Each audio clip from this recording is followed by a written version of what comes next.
Lucky's fourth episode, Too Close to See It, reunites Lucky, Anya Taylor-Joy, and Cary Drew Starkey, only for tragedy to strike and put the con woman at even greater risk.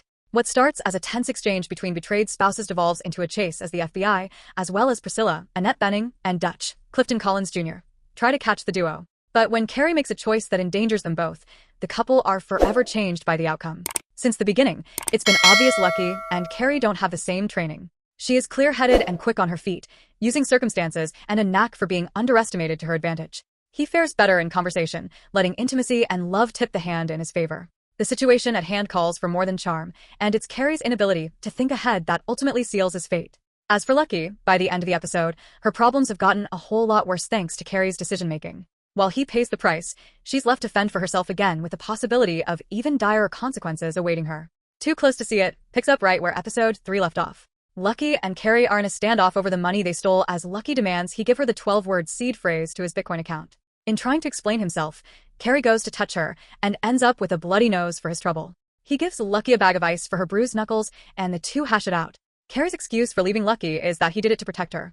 He tells her that he found out about the $10 million John Timothy Oliphant stole from Whitaker, William Fichtner, when his mom was released from prison. He thought he'd been invited to her home because they hadn't seen each other in 2 years since Priscilla insisted he couldn't visit her when she was incarcerated. But she wanted more than a hug and a chance to catch up. Priscilla wanted Cary to convince Lucky to bring her the money that John had stashed away. First, she tried to manipulate him into it by poking holes in the mundane life he was building with Lucky. She belittled her son for working a minimum wage job when he could be a part of Whitaker's crew and running scams like she has. He didn't bite because he knows how her boss operates and that Whitaker doesn't care about anyone, certainly not him and definitely not her. So she changed tactics. Priscilla filled him in on the secret Lucky had been keeping from her beloved husband. She's the reason his mother was locked up. Initially, Cary didn't believe her, but Priscilla laid it out plain for him. Lucky was arrested but barely held. She wasn't questioned, and she wasn't charged. She'd known enough about her father's dealings and the biodiesel scheme to go down for accessory, and yet no heat landed at her door. That's not possible without being the one to give up information to the feds. Priscilla drove the knife deeper by reminding Cary who the real threat is. Whitaker would kill Lucky, no doubt. But to save her own skin, Priscilla has no problem handling the situation herself and clearing Lucky off the board. Knowing his mother, Cary took her warning seriously. Seeing that he's made an inch with Lucky after his explanation, Cary tries to take the mile by flipping the script on her. She'd lied to him for 2 years. Saw him struggle over his mother being imprisoned, and never said a word. He pins the blame on John for the mess they're in and her inability to say no to her father. It works, but their argument rightfully keeps circling back to Cary leaving her for dead. Cary says that he didn't, that he always knew that she'd find him. He just didn't think she'd do it so quickly. Originally, he was going to stick to the plan. He drugged Lucky so he'd have enough time to get away with the money and deliver it to his mother. But he veered from what he was supposed to do because he saw Priscilla laughing. She and Dutch had been waiting for him in a diner. They were talking, he could see them through the window. Priscilla was happy and, in contrast, Cary was miserable. He'd hurt the woman he loved, abandoned her because it's what his mother told him to do, and she wasn't affected at all. It made him angry enough to ditch the plan and go back for Lucky, but cops were already swarming Caesar's place. He believed it was too late to help her and decided to focus on his next steps.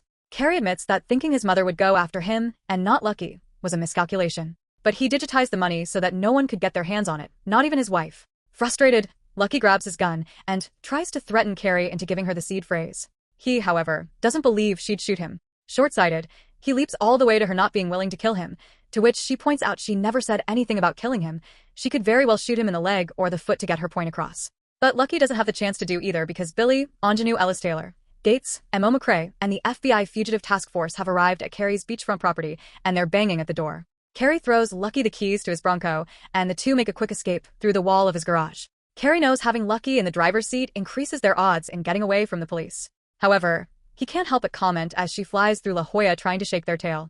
It makes it difficult for her to concentrate and think the way she needs to, but she does manage to throw Billy and company off when she sees a car similar to Cary's on the freeway. Lucky drives right beside it as they head under an overpass and then hits the brakes so that the eyes in the sky following them think they're still on the right vehicle. It buys her and Cary enough time to ditch his Bronco and scale the wall so they can try to escape on foot. They pop out in a marketplace only to be discovered by Priscilla and Dutch. Priscilla demands they get in.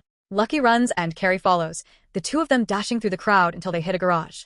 Once again playing a terrified woman, Lucky stops a man to ask for his help to save her from Cary. However, the man wants nothing to do with the situation and flees. He's unaware that Lucky took the keys to his sports car during the exchange. With a new vehicle secured, the couple pull out onto the street. They don't tip off a cop they're idling by at a stoplight, but they catch law enforcement's attention when they're spotted by Priscilla and Dutch once again, and start speeding to get away. The feds on their tail because of this, and Cary makes a life-altering decision. He pulls out his gun from his bag and begins to shoot. Though Cary is aiming at the tires of Billy and Gates' vehicle, he's now engaging cops with gunfire, which is a terrible choice. One that sends the agent's car careening to the side when he finally shoots their tire and results in his and Lucky's flipping when their tire is shot, too. They survive the wreck, but Cary's been shot in the stomach and is losing a lot of blood. Lucky tries to get him to focus on her. He does as much as he can, though he knows he's going to die. Cary's last words are, "You are happy." A callback to the life they were building together. That's what he didn't hold on to that he wishes he had. Shooting at the police was a bad choice in a series he'd made since he decided to listen to Priscilla, and it's cost him his life. Lucky only has a moment to grieve before she has to leave. By the time Billy and Gates make it to the car, she's gone. Billy passes out from the injuries she sustained from the crash. The paramedics work on her and Cary, but they call his death just as Priscilla and Dutch arrive on the scene, parked away from the wreck, but close enough to see what's happening. Priscilla screams for her son, but Dutch drags her back to the car. Too close to see it. Ends with an agent down and a grieving mother. Lucky's on the run, but the target on her back is even bigger than before. She was involved in a streetcar chase, injured law enforcement in the process, and now will likely be blamed for Cary's death by Priscilla. Any chance of coming out of this unscathed is off the table. Now she needs to concentrate on making it out alive, which will be made harder by a broken heart since she just lost her husband.